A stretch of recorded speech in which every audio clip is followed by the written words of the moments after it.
खूनी कुआं। सीमा गर्मियों की छुट्टियों में अपनी नानी के गांव आई थी। सीमा नानी के घर पहुंचने के बाद अपनी नानी के पैर छूती है और उनसे आशीर्वाद लेती है। तभी उसकी नानी उससे कहती है, इतनी बड़ी हो गई मेरी सीमा, चल जल्दी से हाथ मुंह धो ले, मैं तेरे लिए खाना लगा देती हूँ। भूख लगी होगी ना? हाँ नानी, भूख तो लग रही है मुझे, आपके हाथ के बने हुए पीले दाल और चावल खाने की। कितना टाइम हो गया है मुझे आपके हाथ का बना हुआ दाल चावल खाए हुए। तू तो नौकरी में व्यस्त थी, तो तुझे कहाँ से टाइम मिलेगा अपनी नानी के लिए? और जब इतने टाइम बाद आई है तो ज्यादा टाइम के लिए रुक कर जाएगी तू। हाँ नानी, इस बार पूरे 2 महीने के लिए आई हूँ। सीमा की नानी अंदर जाकर उसके लिए खाना बनाने लगती है। सीमा कमरे में अकेली होती है, तभी उसे किसी औरत के रोने की आवाज सुनाई देती है। वो कभी खिड़की से बाहर झांकती है तो कभी दरवाजे से बाहर झांकती है। उसे समझ में नहीं आ रहा होता है कि आखिर रो कौन रहा है। तभी नानी खाना लेकर आ जाती है। वो अपनी नानी से कहती है, नानी, कोई औरत रो रही है क्या? मैं जब से यहाँ आई हूँ तब से मुझे यहाँ किसी औरत की रोने की आवाज आ रही है। हे भगवान, कहीं ये वही तो नहीं? बोलो ना नानी। अरे कोई नहीं रो रहा, ये तेरे मन का वहम है।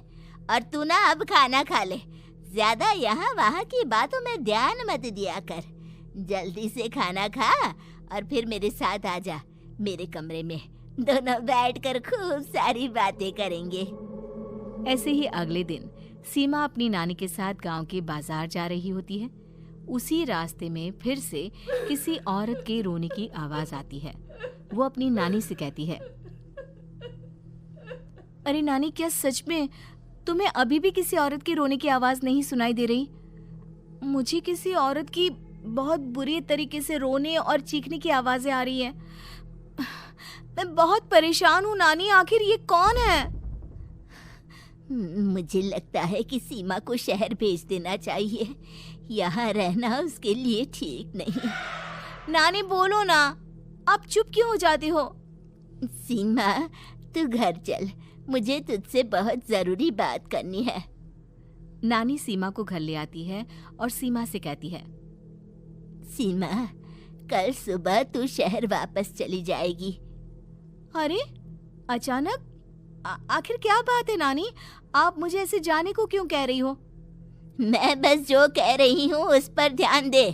तू कल सुबह यहाँ से चली जाएगी, और ये बात मैं कोई मजाक में नहीं बोल रही। तू कल जाएगी तो मतलब जाएगी। अरे नानी, चली जाऊंगी मैं, ठीक है, पर आखिर बात क्या है ये तो बता दो। मम्मी से कोई बात हुई है या फिर मुझसे कोई गलती हुई है जो तुम मुझे अचानक से जाने के लिए बोल रही हो? देख सीमा, रात बहुत हो चुकी है और मुझे इस बारे में कोई बात नहीं करनी। चल, अब चल के मेरे साथ सो जा। सुबह की बस पकड़कर तुझे शहर भी तो जाना है। सीमा को अपनी नानी का ऐसा व्यवहार देखकर बहुत ही अजीब लगता है। उसे कुछ समझ में नहीं आ रहा होता है कि आखिर उसकी नानी उसे अचानक से गांव छोड़कर जाने के लिए क्यों कह रही है। ये सारी बातें सोचते सोचते सीमा की आंख लग जाती है और वो अपनी नानी के साथ सो जाती है। ऐसे ही आधी रात को सीमा को फिर से किसी औरत की रोने की आवाज सुनाई देती है।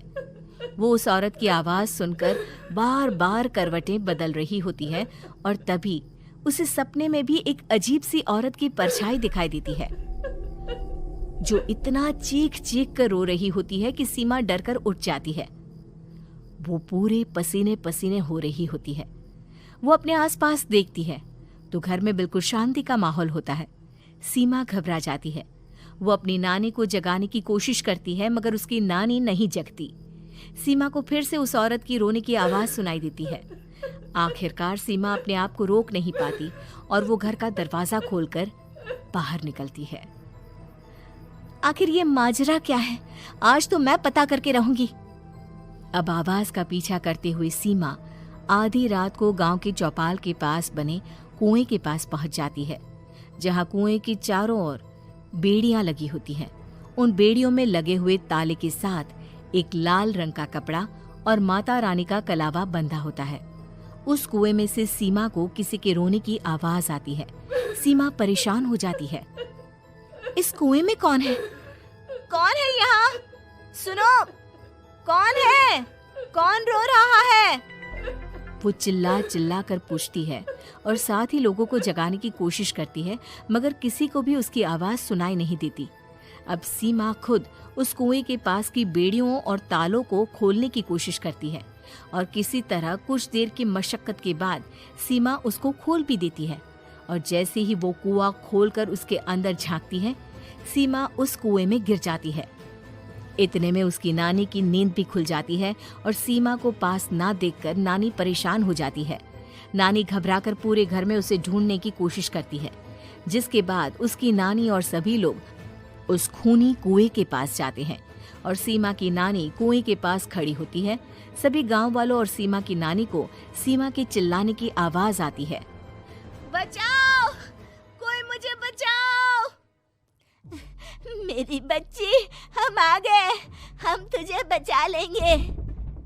नानी, मुझे यहाँ बहुत डर लग रहा है। यहाँ इंसान की कटी हुई मुंडिया, हाथ, पैर और कंकाल है और खून भी है। नानी, मुझे डर लग रहा है। आप सब मेरी मदद कीजिए, नहीं तो ये खूनी कुआं मेरी बच्ची को भी खा जाएगा। अरे मुझे तो ये समझ में नहीं आ रहा कि आखिर इस खूनी कुएं को खोला किसने। सालों पहले इसको इतनी मुश्किलों के बाद तांत्रिक बाबा ने बंद किया था। अरे पूरा गांव खूनी कुएं के बारे में अच्छे से जानता है, तो कोई भी जानबूझकर तो ऐसा करेगा नहीं। मतलब किसी ने अनजाने में इसे खोल दिया है भैया। सीमा को इस बारे में मालूम नहीं था और जब से वो यहाँ आई थी तभी से उसे किसी औरत के रोने की आवाजें भी सुनाई दे रही थी। कहीं सीमा ने ही तो उसे नहीं खोला। अगर ऐसा है तो फिर सीमा का बचना बहुत मुश्किल है। वहीं कुएं के अंदर सीमा रोते हुए बैठी होती है कि उसे आवाज सुनाई देती है जो कुएं के बाहर खड़े गांव वालों में से किसी को सुनाई नहीं देता। आज सालों के बाद मुझे ताजा खून मिलेगा। तेरा खून पीकर आज मैं अपनी प्यास बुझाऊंगा।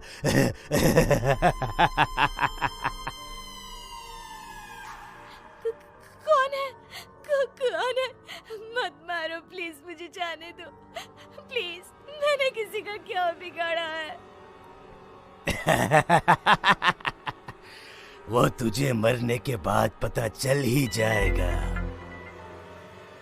जितने में गांव वाले और सीमा की नानी कुछ सोच पाते, उतने में उन्हें सीमा के चिल्लाने की आवाज आती है और अगले ही पल सब शांत हो जाता है।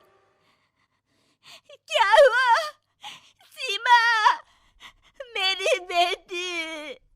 माफ करना बहन, लेकिन अब